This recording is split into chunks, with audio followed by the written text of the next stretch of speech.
டாபிக்குள்ள போறதுக்கு முன்னாடி சேனலுக்கு சப்ஸ்கிரைப் பண்ணாதவங்க சப்ஸ்கிரைப் பண்ணிக்கோங்க. வாட்ஸ்அப் டெலிகிராம் சேனல் லிங்க் கீழே டிஸ்கிரிப்ஷன்ல கொடுத்துருக்கேன், அதில் ஜாயின் பண்ணிக்கோங்க. வீடியோ அப்லோட் பண்ண உடனே உங்களுக்கு வீடியோ நோட்டிஃபிகேஷன் வந்து ரெகக்னிஷன் ஆஃப் டோக்கன்ஸ். அதாவது டோக்கனாக பிரித்ததுக்கப்புறம் ஒரு என்டையர் சோர்ஸ் கோடை வந்து டோக்கனாக உடைச்சதுக்கப்புறம் அதை கேட்டகரைஸ் பண்ணுறோன்னு சொல்லி பார்த்துருந்தோம் போன டாப்பிக்கில். அந்த கேட்டகரைசேஷன் எப்படி நடக்குது, அந்த ப்ராசஸ் எப்படி நடக்குது, ஒவ்வொரு டோக்கனும் அது என்ன கேட்டகரி சேர்ந்ததுன்னு எப்படி ஐடென்டிஃபை பண்ணுது அப்படின்னு அந்த ஃப்ளோவை நம்ம எக்ஸ்பிளைன் பண்ண போகிறோம். இப்போ ஃபார் எக்ஸாம்பிள், இப்போ நம்மக்கிட்ட வந்து ஒரு டோக்கன் இருக்குன்னா அந்த டோக்கனை லெக்சிக்கல் அனாலிசிஸ் என்ன பண்ணுவோம்னா கேரக்டர் பை கேரக்டராக ஸ்கேன் பண்ணிக்கிட்டே வந்து இது ஒரு டோக்கன்னு கண்டுபிடிச்சிடும். அது எப்படி கண்டுபிடிக்குதுன்னு பார்த்தீங்கன்னா, நம்ம ஆல்ரெடி சொன்ன மாதிரி பேட்டர்ன்ஸ்னு ஒன்று இருக்கும், ரெகுலர் எக்ஸ்பிரஷன் பேட்டர்ன்ஸ்னு ஒன்று இருக்கும். ஸோ ஃபார் எக்ஸாம்பிள் வந்து கீவேர்ட்ஸு, ஐடென்டிஃபையர்ஸு, கான்ஸ்டன்ஸ் எல்லாத்துக்குமே கம்பைலர்கிட்ட ஒரு ரெகுலர் எக்ஸ்பிரஷன் பேட்டர்ன் இருக்கும். சிம்பிளாக சொன்னால் அந்த பேட்டர்னில் ஏதாவது ஒரு பேட்டர்னில் மேட்ச் ஆச்சுன்னா அந்த டோக்கன் வந்து அந்த கேட்டகரியாக பிரித்து கொடுத்துரும். அப்படி மேட்ச் ஆகலைன்னா அது லெக்சிக்கல் எரர்னு சொல்லி ஸ்டாப் பண்ணிடும். இதுதான் கான்செப்ட். இப்போ இன்னும் டீட்டெயிலாக நம்ம பார்ப்போம். ஃபார் எக்ஸாம்பிள், ஒரு டோக்கன் இருக்குது. அந்த டோக்கன் என்ன பண்ணும், லெக்சர் வந்து ஒவ்வொரு கேரக்டராக ரீட் பண்ண ஆரம்பிக்கும். ஒவ்வொன்றா ரீட் பண்ண ஆரம்பிக்கும் போது ஒவ்வொரு கேரக்டரையும் சேரும்போது ஃபஸ்ட்டு ஒரு கேரக்டர் அதை செக் பண்ணும், இல்லை அது பேட்டர்ன் எதுலேயும் மேட்ச் ஆகல. செகண்ட் ஒரு கேரக்டர் சேர்த்து ஃபஸ்ட்டையும் செகண்டையும் சேர்த்து செக் பண்ணும், இல்லை தேர்டு செக் பண்ணும், ஃபோர்த்து செக் பண்ணும். இந்த மாதிரி செக் பண்ணிக்கிட்டே போகும். லாங்கஸ்ட் ஸ்ட்ரிங் வந்து எந்த டோக்கனோட மேட்ச் ஆகுதுங்கிறது தான் கணக்கு. ஏன் அப்படின்னா, இப்போ ஐஎன்டி அப்படின்னு இருக்குன்னு வச்சுங்களேன். ஐஎன்டின்னு இருக்குன்னா அந்த ஐயை மட்டும் செக் பண்ணால் அது ஒரு வேரியபிள் நேமாக கூட இருக்கலாம். ஆனால் ஐஎன்டின்னு இருக்க கேரக்டர், அதாவது வேரியபிள் நேம், அதாவது டேட்டா டைப் நேமை ஐ அப்படின்னு வேரியபிள் நேமாக நம்ம எடுத்துடக்கூடாது. ஸோ அதனால் அது என்ன பண்ணும், அதோட கான்செப்டே இதில் பார்த்தீங்கன்னா லாங்கஸ்ட் பாசிபிள் ஸ்ட்ரிங் ஆஃப் கேரக்டர்ஸை மேட்ச் பண்ணும். அப்போ தான் உங்களுக்கு வந்து அந்த டோக்கன் மேட்சிங் கரெக்டாக ஒர்க் ஆகும். So longest possible string. இப்போ ஐஎன்டி அப்படின்னா அதை ஐங்கிறது ஒரு வேரியபிள் நேமாக எடுத்துட முடியாது. ஐஎன்டி அதுக்கப்புறம் ஒரு ஸ்பேஸ் வருதா, ஸ்பேஸ் வந்துச்சு, அப்போ இதோட ஒரு டோக்கன், அப்போ இது எதோட மேட்ச் ஆகுது அப்படின்னு தான் செக் பண்ணும். அப்படி செக் பண்ணும்போது ஐஎன்டிங்கிறது ஒரு கீவேர்ட் லிஸ்ட்.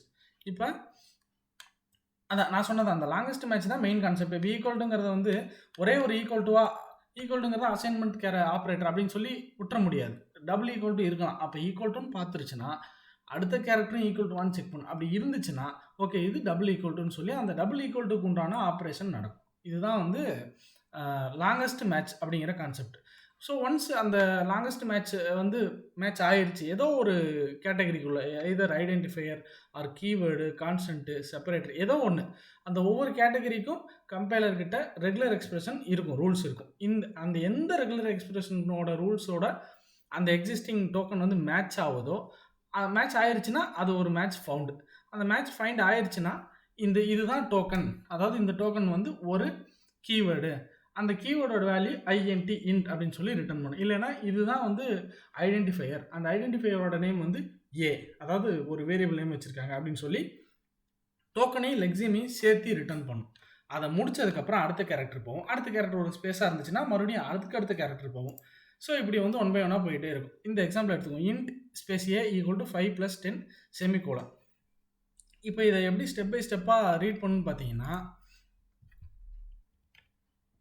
நான் சொன்ன மாதிரியே தான். ஃபஸ்ட்டு கேரக்டர் ஐ கிடச்சோடனே இது ஒரு வேரியபிள் நேமாக இருக்குன்னு சொல்லாது, மறுபடியும் அடுத்த கேரக்டருக்கு போவோம், என்னு அதுவும் இருக்குது, மறுபடியும் அடுத்த கேரக்டர் போவோம், டி, 3க்கு அப்புறம் ஒரு ஸ்பேஸ் வருது. ஓகே ஸ்பேஸ் வருது, இதோட ஒரு டோக்கன். இந்த டோக்கன் வந்து எந்த கேட்டகரியோட மேட்ச் ஆகுதுன்னு செக் பண்ணி பார்த்தா அது லிஸ்ட் ஆஃப் கீவேர்ட்ஸில் இருக்குது. இன்ட்டுன்னு ஒரு கீவேர்டு லிஸ்ட்டில் வந்து இன்ட்டுன்னு ஒரு கீவேர்டு இருக்குது, அந்த கீவேர்டோட மேட்ச் ஆகுது. ஓகே இது வந்து ஒரு கீவேர்டு அப்படின்னு கண்டுபிடிச்சிச்சு. இப்போ என்ன பண்ணோம், டோக்கன் ரெகனைஸ்டு கீவேர்டு கேட்டகரி இன்ட்டுங்கிறது வேல்யூ அப்படின்னு சொல்லி ரிட்டர்ன் பண்ணும்.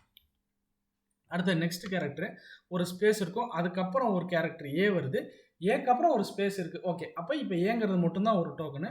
அந்த ஏங்கிற டோக்கனை என்ன பண்ணும், எதோட மேட்ச் ஆகுதுன்னு பார்த்தீங்கன்னா ஐடென்டிஃபையருங்கிற ரெகுலர் எக்ஸ்பிரஷனில் மேட்ச் ஆகும். ஏன்னா நம்ம போன வீடியோவில் பார்த்தோம், ஃபஸ்ட்டு ஒரு ஆல்ஃபபெட்டில் ஸ்டார்ட் ஆகும், அதுக்கப்புறம் ஆல்ஃபபெட்டோ நம்பரோ எத்தனை தடவை வேணாலும் வரும். அதான் வந்து ஒரு ஐடென்டிஃபையரோடைய ரெகுலர் எக்ஸ்பிரஷன் பேட்டர்ன். இந்த இடத்துல வெறும் ஏ மட்டும் இருக்குது. ஸோ அது வந்து ரெகுலர் எக்ஸ்பிரஷன் பேட்டர்னோட, அதாவது ஐடென்டிஃபையரோட ரெகுலர் எக்ஸ்பிரஷனோட மேட்ச் ஆகுது. ஸோ இது ஒரு ஐடென்டிஃபையர், அதோடைய வேல்யூ ஏ அப்படின்னு சொல்லி ரிட்டர்ன் பண்ணும். அடுத்த டோக்கன் ஈக்குவல் டு எடுத்து பார்க்கும், ஈக்குவல் டு இருக்குது, அடுத்த கேரக்டரும் ஈக்குவல் டு 1 செக் பண்ணும், இல்லை. ஸோ இது வந்து ஒரே தடவை அசைன்மெண்ட் ஆப்ரேட்டர். ஸோ இதோடைய இது பார்த்தீங்கன்னா ஆப்ரேட்டர் வேல்யூ வந்து ஈக்குவல் டு லெக்ஸிம் வந்து ஈக்குவல் டுன்னு சொல்லி ரிட்டர்ன் பண்ணும். அடுத்தது 5ங்கிறது ஒரு நம்பர், அது ஆட்டோமேட்டிக்கலி ஒரு சிம்பிள், அது ஒரு கான்ஸ்டன்ட். ஸோ கேட்டகரி கான்ஸ்டன்ட் 5ங்கிறது நம்பர், அதை ரிட்டர்ன் பண்ணும். அடுத்த டோக்கன் ப்ளஸ், ப்ளஸ்ங்கிறது அகைன் ஒரு சிம்பிள் ஆப்ரேட்டர், அதோடைய லெக்ஸிம் வந்து ப்ளஸ்.